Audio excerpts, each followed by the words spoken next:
COVID continues to impact our Wildcats. Churches discover how to worship in a new way. Voting is now an art, and teaching is more than 1 + 1 = 2. Welcome to Cypress Woods High School, home of the Wildcats. You're watching CDub today.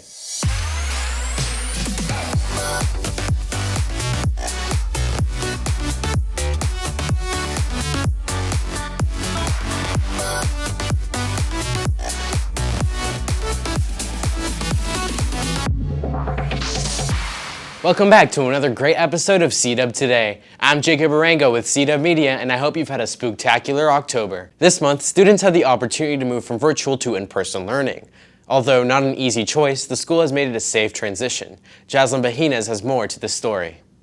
Schools in the Cypress area have finally opened their doors. However, due to the outbreak of COVID-19, coming back to school is a big change for students and teachers. There's been a lot of safety measures added. Some of it seems extra than usual, but most of it is just everyone's trying to stay safe for each other and not spread the virus.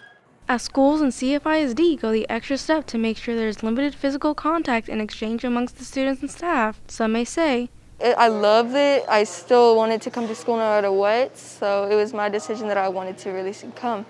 For CFISD to make contactless teaching, a new system had to be added to help our fellow teachers. There is a few more difficulties this year with just like learning the new format, but then it also makes a few more opportunities. So some things have actually gotten easier, and ultimately it all kind of evens out. I mean, it's always a big job and responsibility.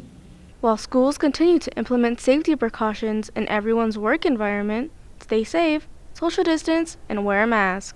Reporting for CDub Media, I'm Jaslyn Bahinez.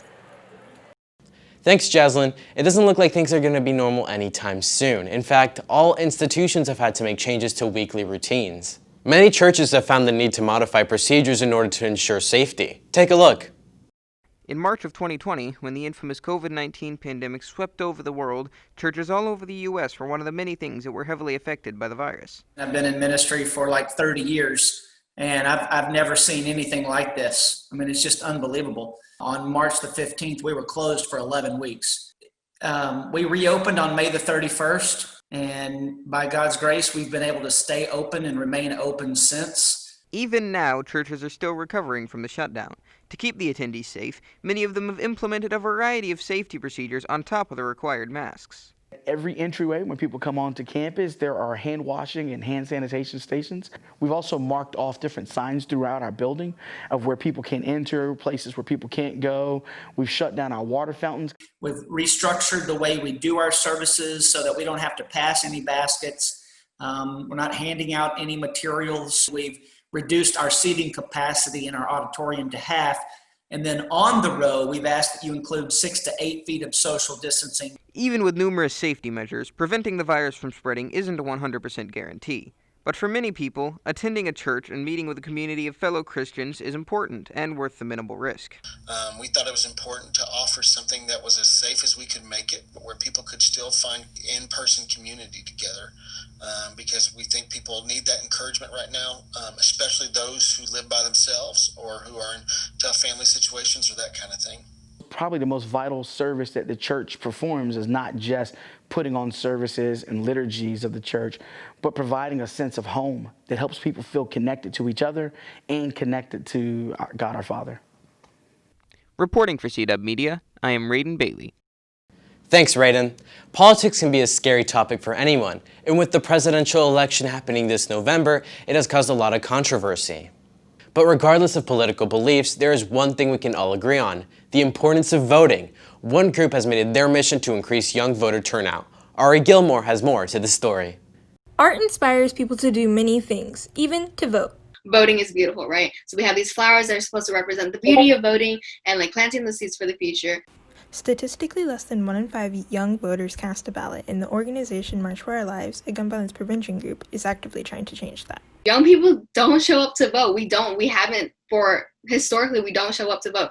Underrepresented communities, like our marginalized communities, our minority communities, they do not show up to vote. And it is up to us to take our future back. All of these issues that matter to us, we're voting on that. We're not just voting for a person in office.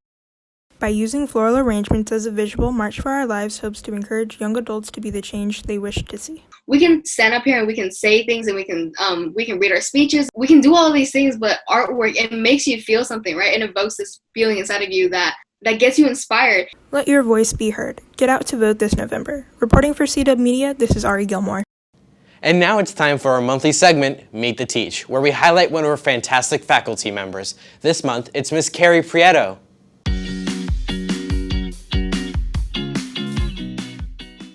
My name is Carrie Prieto and I teach dual credit pre-calculus and dual credit college algebra.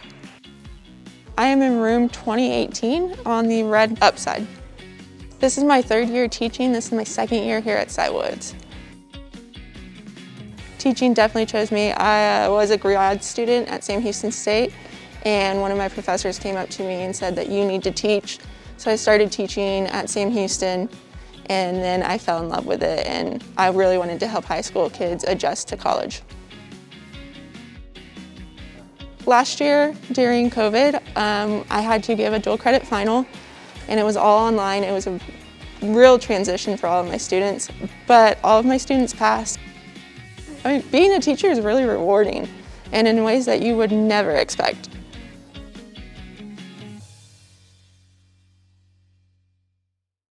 She adds up to one great educator.